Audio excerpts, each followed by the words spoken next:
The other thing I want to mention to you before you keep going here about the burrs and the diamond points, I want to just touch base with you about the manual instrumentation that you might need for any type of CAD/CAM restoration. You're definitely going to need to use a perio probe just to measure the proper reduction for the cavity preparation that you're doing. If you're doing inlays or onlays or crowns, the perio probe is going to tell you the amount of reduction that is done, and it's going to tell you if you need more or not. And the idea of doing inlays, onlays, or crowns is the same idea of doing a class 1, class 2, class 5 amalgam or composite preps. You always need to do a finishing using manual instrumentation, or you need to do a finishing procedure using manual instrumentation. So this is mandatory if you're doing any type of preparation for direct composite or amalgam, or indirect using ceramic, CAD/CAM or not. The first one that I'm showing you here is the hole. So again, the hole is really useful as a manual instrumentation for finishing, and is going to work particularly on the pupil wall. The second one that is really helpful is enamel hatchet.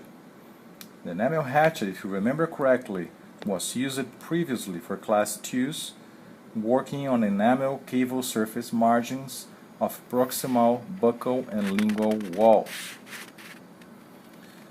The third and last one is the GMT, or gingival margin trimmer. And the gingival margin trimmer is helpful to work on the margins by the time you are done, even a crown preparation.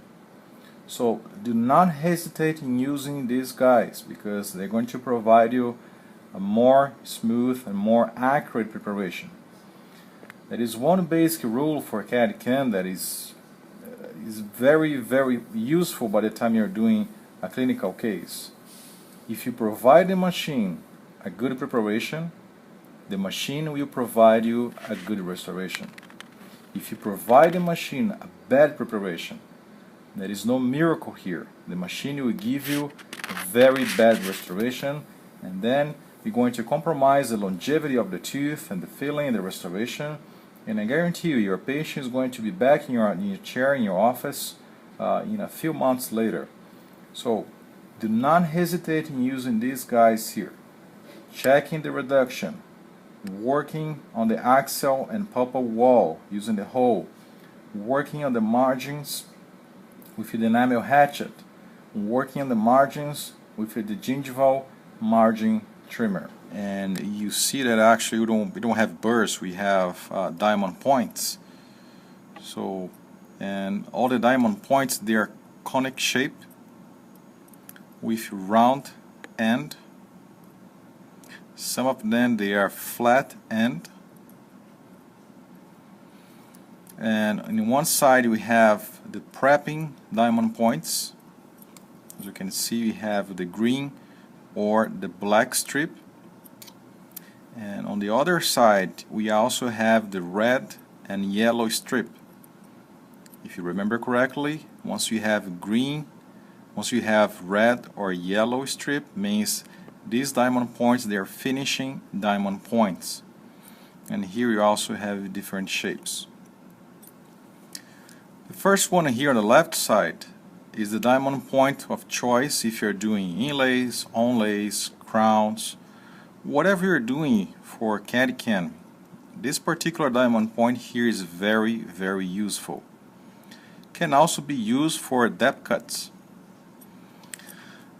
The second one here is a shorter diamond point, and is really helpful, as you can see, for the proper angulation we have here. It's really helpful to work on the axial walls.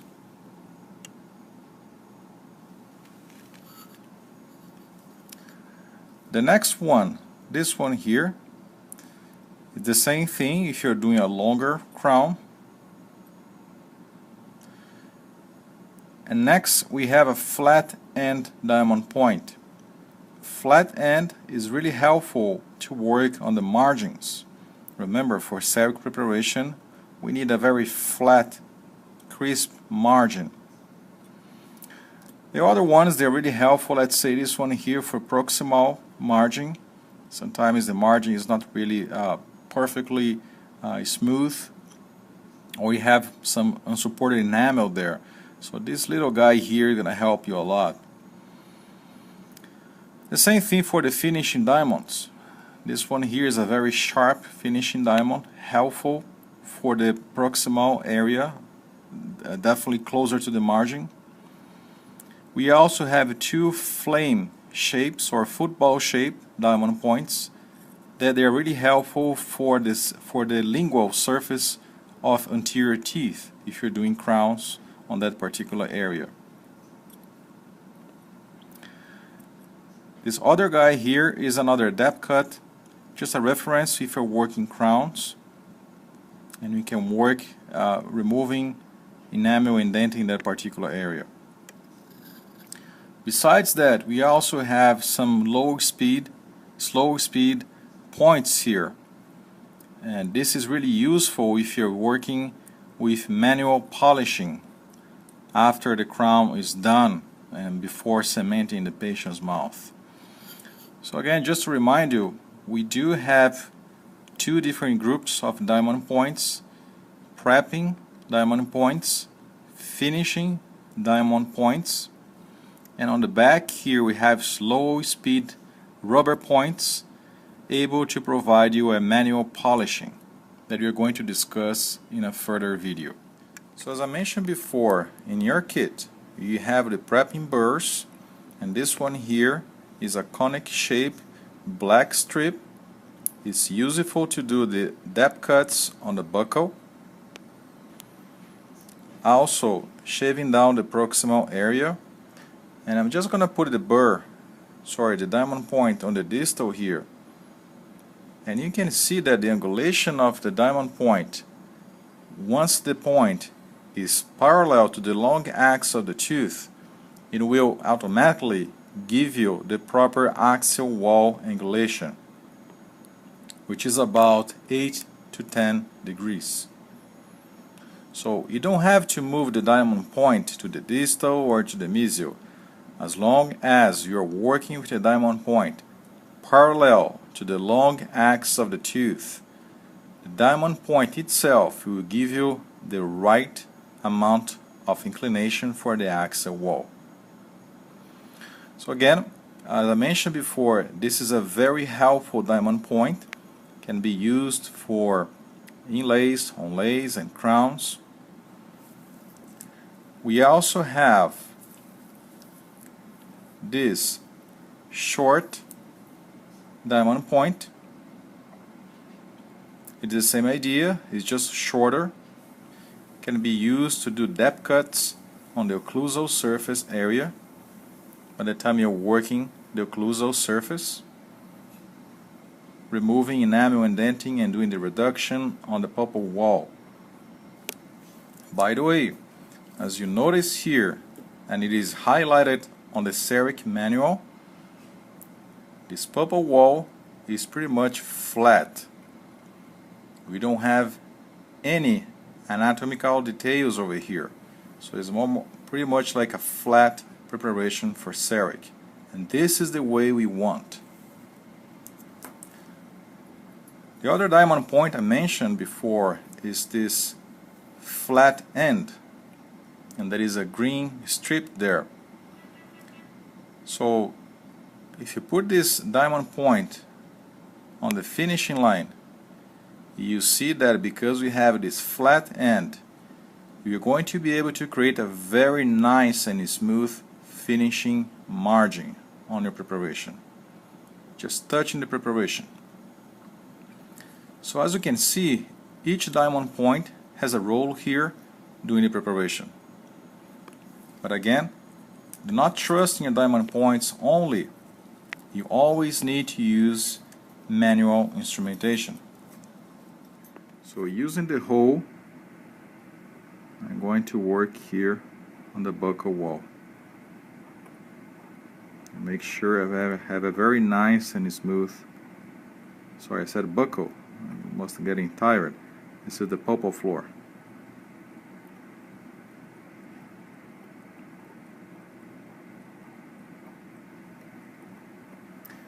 The hole is also helpful to work on the axial wall, so I can start shaving down a little bit more the axial wall on the buccal, on the lingual, and on the proximal mesial and the proximal distal.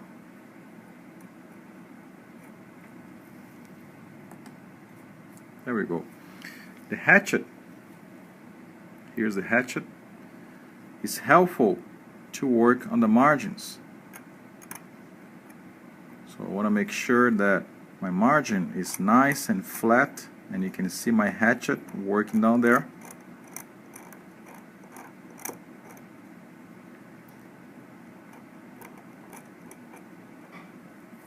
I'm going to work on the mesial. And by the time I'm using the manual instrumentation, you see that I'm removing the powdering. Again, this is just to illustrate how to use the manual instrumentation and how it works.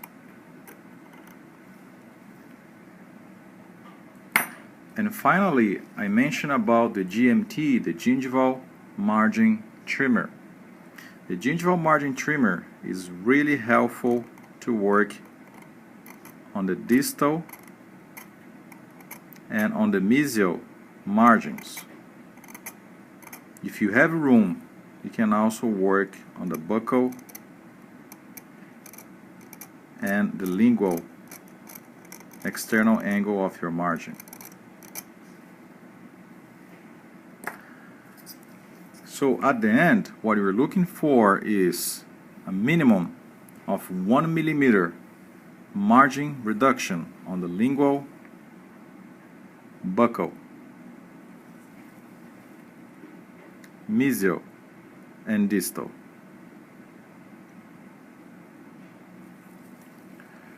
We are also looking for 2 millimeters reduction on the buccal cusps.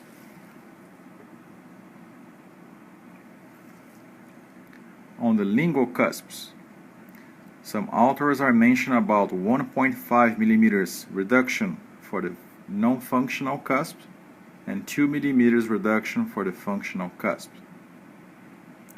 We are looking for this flat pulpal floor, proper inclination on the mesial, distal, buccal, and lingual walls, about 8 to 10 degrees, rounded internal angles, rounded pulpal axial angle all the way on the crown prep, at least 1 millimeter clearance on the distal margin with the adjacent tooth, another millimeter clearance between the mesial margin with the adjacent tooth. If you don't have enough clearance, remember I mentioned about finishing diamond points. Here we go, we have this red strip finishing diamond. This is really helpful to go down there on the distal margin and shave it down in order to create a clearance. Do the same thing on the mesial if you don't have clearance. Why the clearance here is so important? It's not only is going to be really helpful by the time you're cementing the crown, but also during the optical impression. If you don't have enough clearance or a good clearance, the camera will not be able to understand when it's finishing preparation and starting the adjacent tooth. So the clearance is the key success to see a proper margin finish.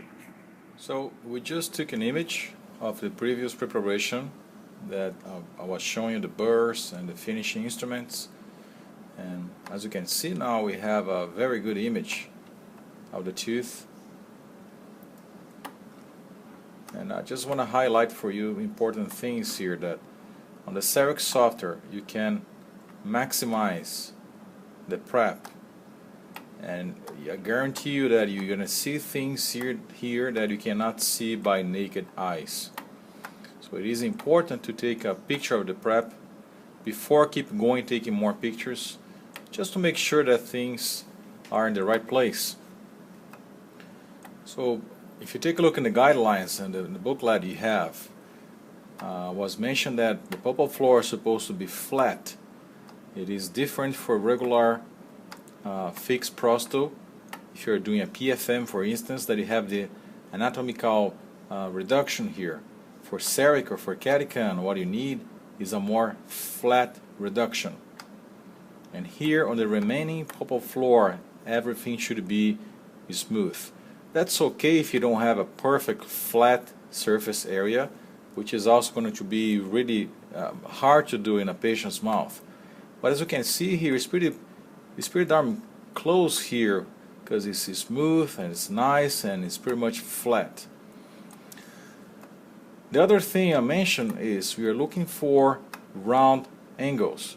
So do not put any sharp angles on the inner surface, on the inside surface. And if you remember correctly, this is the axial pulpal angle. And as you can see here, it's really rounded.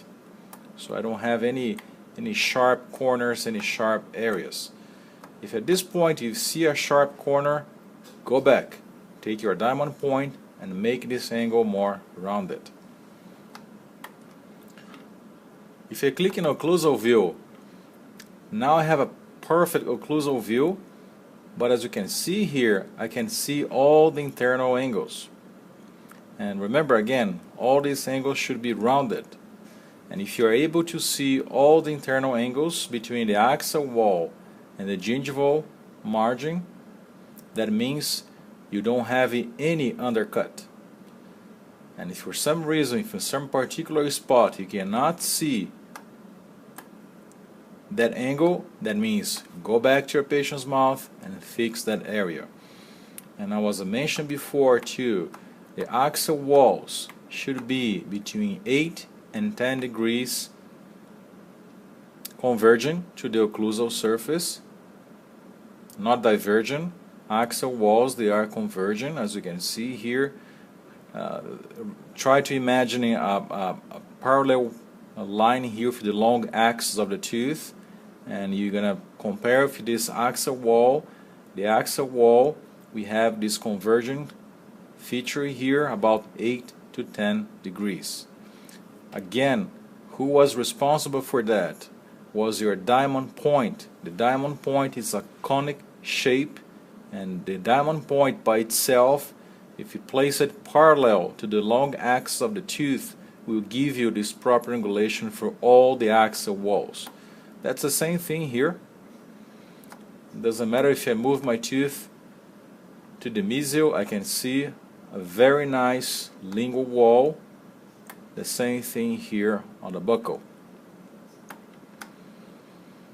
The other thing we mentioned that is really important is the tooth reduction. And if you check the guidelines for Cerec, for catechan preparation, some authors are saying 1.5 millimeters reduction for the non-functional cusps and 2 millimeters for the functional cusps. My suggestion for you would be 2 millimeters for both functional and non-functional. So this is the clearance we need on the occlusal wall. If you take a look in the adjacent teeth, you have a very good idea about how much you have in terms of reduction. There we go, mesial and distal. However, you can better see this reduction on the patient's mouth or when you take the buccal scan, that the software is going to show you the patient's biting, and then you can see a virtual opposing tooth here, and then by visually you can calculate if you have at least 2 millimeters reduction on the occlusal surface. The other important thing is the margins. Remember we mentioned about the margins, that the margin should be at least 1 millimeter wide. That means if you have less than 1 millimeter here, this might compromise the final restoration, or the ceramic material is going to be too thin. in this particular area. Let me just quickly show you a tool here that we have on the Cerec software. If you click in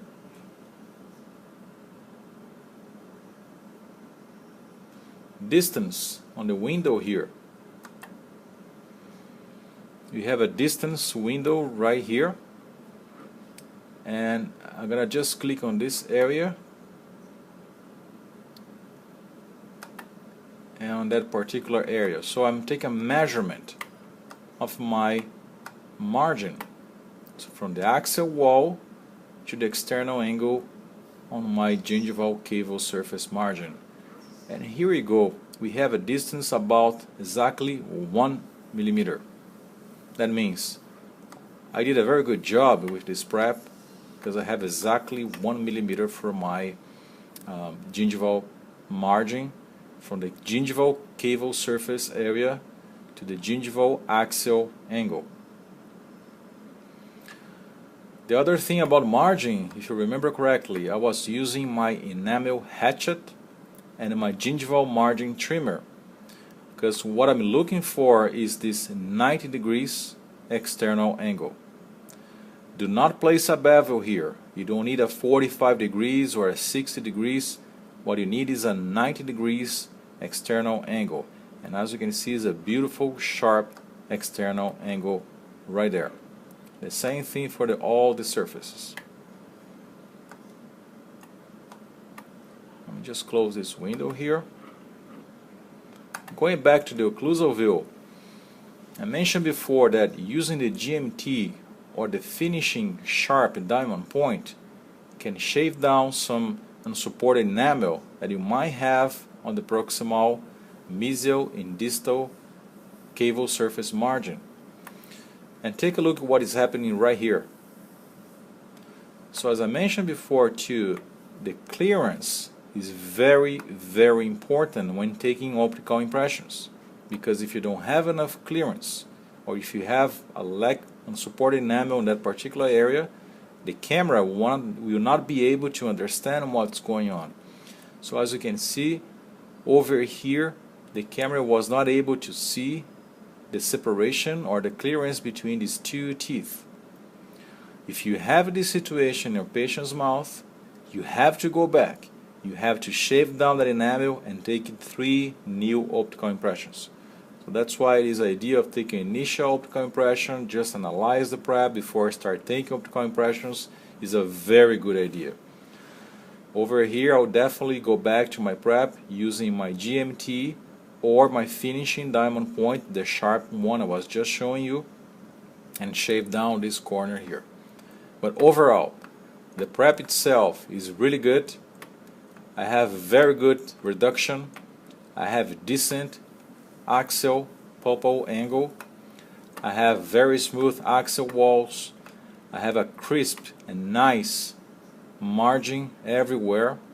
I have rounded axial gingival angles. I have a 90 degrees external gingival cable surface margin.